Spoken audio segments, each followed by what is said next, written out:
Jessica Green and also Taylor Johnson. Well, I'll tell you what, I'd like to congratulate Akron. I thought that, we played them pretty tough, and, they had some players that made shots. They had a lot of players that did. And, I think we gave it everything we could, and we came up short. Questions for Jessica and Taylor?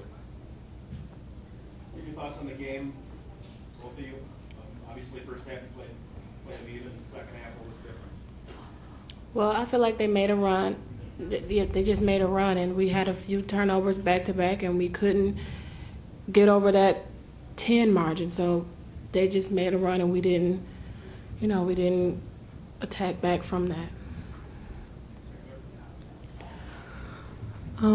I feel like what happened was on defense, we just couldn't get stops, and when we needed them, and Akron produced. So. Can either of you really quickly just describe what this week has been like for your team? Excuse me? Just describe what this week has been like for your team. Ups and downs, going through so much and not having to play in the same. What was your week like? Our week was, pretty normal. We practiced, went back to our houses, came back to practice again. But it was just a normal week. It was just another game that we had to play. It was just one game at a time. It wasn't nothing that oh my God, we freaked out or nothing like that. It was just a normal week, and we came down to Cleveland and we came up short. You guys, specifically, Jessica, really played one of your better games of the season all night tonight. I mean, even when you guys were down late in the second half, I mean, what were you thinking to yourself to sort of keep the momentum alive and to fight right till the end? I just thought I have to do this for my team. Everybody needed to step up, including myself, and I feel like I stepped up to my best ability, even though we came up short. I think we had a couple players that really came out there and gave it all they got, like Jewel Cotton. Hats off to her. I was very proud of her performance today, and I think everybody did good. But yeah, just like I said, we just came up short. You knew it was going to be a track meet going in, didn't you? Yeah, we're both running teams. We knew coming in that they were gonna leak somebody out every time, and they had 22 fast break points. So like I said, they produced, but we knew what we were getting ourselves into when we were playing them. Our scout was right on point. So. Yeah, when you saw this last year when she was on the other front of this team, what is that like as an athlete to have to sort of, be on both the winning and the losing side of big crucial games? When I think about that, I think about Eastern. I mean, they did the same thing we did. We did the same thing, So, it's hard, especially your last year. It's hard. But, I know this team like the back of my hand. They're going to come back strong next year. So, yeah. Thoughts going forward? You're going to go to the tournament. Obviously, at this point, that's the furthest thing from your mind. What's your thoughts to that? Thoughts to what? Going to a tournament. What's your thoughts upon the WNIT day? If we get to the WNIT, that's going to be great. And whoever we play, we're going to knuckle down and we're going to do work. I mean, we got to see how everything pans out, but if we do, we're going to work. We're going to go to work, we're going to go to practice. We're going to see, we're going to play, and we're going to knuckle down and do our job. Yeah, but one last thing for you, just, as a veteran on this team, you saw a couple of role players that step up. You talked about Will Cotton earlier. What kind of satisfaction does that give you as a leader to see, someone that might not have otherwise step up and give you guys a chance to? You know what? Out of all this, it makes me feel good. Like I said, I'm gonna be a CMU alum, and it makes me feel good to know when I leave, other people are gonna step up and take places. Other people are gonna come up and produce, and they're gonna make a difference. And it makes me feel great to know and feel confident about that. Jessica, we'll let you get back to the locker room now. Thank you. We'll continue with questions for Coach Guevara. Talk about your second half. Jim, I thought that, it was a nip and tuck for a minute, and I thought we had a couple crucial turnovers back to back.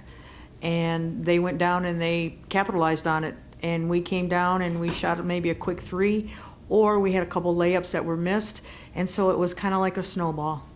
And you know, it's like we just couldn't get over the hump once it happened. And that's actually the same thing that I asked the women's coach. What was this week been like for your team? I know you sort of team strategy a little bit. Well, you know, Dominic, it was again, you know, when I talked to you about CB, the whole thing, it was bittersweet that day, you know, and I think that you know, our team had to adjust. I mean, probably the tough part about that is that, you know, we had to wait so long to play to see just exactly how it would adjust, you know. But you know, I just think that if we take anything positive out of this game, it's, you know, you look what we have coming back, you know, with Cotton and Riri. I thought, you know, Jordan LeDuc played her heart out today, you know, and you know, Jess Green, she didn't see the floor last year. I mean, we had maybe 5 kids that had not been on this floor last year when we won it. So, you know, God willing, we do get to keep playing, and you know, this team is resilient, and we'll get back on the practice floor and get after it. When you guys were trailing late in the game, you had a couple of chances, you know, with the one-on-ones that you missed. Yep. How crucial were those free throws? Well, Dominic, we talked about this all year when we had been struggling from the free throw line. One of our men's assistant coach, Jeff Smith, said there's 2 things that you can pretty much be guaranteed of in life: dogs that chase cars don't live long, and teams that don't make free throws don't win championships. And it's true, you know. And we've been working on them. And you know, I was just telling our athletic director, you know, Riri is a 70% free throw shooter, 70%. You know, and she goes 1 for 5 today. You know, so she struggled there. But, you know, she got to the basket, you know, so it's kind of we want her to get to the basket. We want her to get to the front, you know, to get to the free throw line. And I will tell you, this won't happen to Riri next year at this time, the same way it didn't happen to Jessica Green this year. You know, when Jess missed it her freshman year with 1 point, you know, against Eastern Michigan. So I guess, you know, I have to take the positive out of this, the learning experience for our team. Talk about the role players too. Will Cotton was one of the few that had fantastic games. That got into foul trouble. Like, I mean, was that part of the experience and just the game? Well, I think, you know, a couple things. You know, we have to put probably another 20 pounds on Jewel. You know, she's a pogo stick, and, you know, I thought she got to the basket well. But, you know, I think the one she got called for boxing out, you know, and I think that was her 5th one. And so, you know, do I agree with the call? Maybe not, you know, but, you know, it's her 5th, and she's got to come out. And I just thought she was very effective for us. She was able to get down the floor, you know, to run with Tekka, to run with Luberg. You know, we had some other players that struggled to get down the floor. And, you know, we sent 2 back, you know, to really try and stop their transition. You know, Nick was picking up Luberg right away, and Jessica Green was getting back in the paint. But hell, it's 3-on-1. You still got to get back. We're touching on Bradford one last time. How is she breaking this, and how is the entire sort of the emotions behind this game? And obviously, you're not happy with the loss.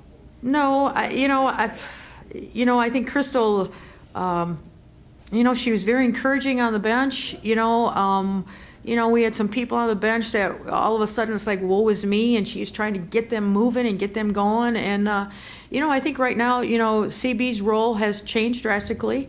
But now, you know, she's got to, you know, we'll get that knee looked at again, and then her job is to rehab and get ready. Coach, talk about Bowling Green and yourself. A 1 and 2 again. Again. Yeah. I mean, you guys, this is the first time for us to go right to have the triple bye. Right. And to go to the semis. You know, Those teams gotta. well, right, they have one under their belt, you know, already. But I've been on the other side of that. You know, last year we played 4 games. We were the number 4 seed, I think. So we played 3 games, and the year before that we were the number 5. We played 5 games, and I think our conference really needs to look at it, because we went to this format to protect our 1 and 2s, and since we've gone to the format, the 1 and 2s haven't been there. You know, so, and I said this earlier, you know, I was glad we were number 2. And I didn't like how we got to be number 2. But I think we have to address that as a conference, as coaches. How about your thoughts going forward as to a tournament? Are you gonna make a tournament? Do you have any thoughts to that? You know, Jim, I hope we make a tournament. I mean, our RPI has been pretty good up to this point. You know, our strength of schedule has to speak for itself a little bit. You know, are we a different team without Bradford? Absolutely. Are we still worthy, a team worthy of a postseason bid? Absolutely.